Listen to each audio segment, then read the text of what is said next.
What is that? What are you doing with my phone? Adeshola. When you don't pay Mrs. Banjo, don't pay any baby Ademi. Mrs. Banjo. Getting someone. Torí pé mo mọ̀ pé mo mọ number yẹn, ó ní mo ṣe pick call. Mo dẹ̀ gbọ́ tó pè ní baby. Mo dẹ̀ délé sórí number phone mi sí. Ó gbé orúkọ Mrs. Banjo jáde. Baby. Can I have my phone? Adeshola. Thank you. Ṣé kò tó máa sọ nìyẹn? Is that what you're saying? Adeshola. What are you even trying to do? Move for me, on dig for me.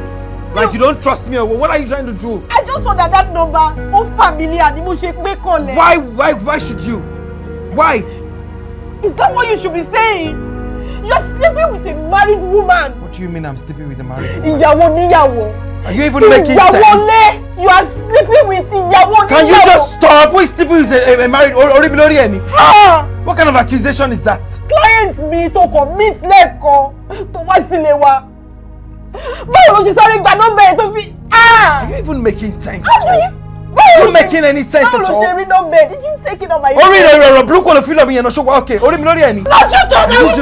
I will not your tongue! Tó bá tún try màá gbá etí ẹ o. Tó bá náwó ẹ̀ màá gbá etí ẹ o. I will not your tongue!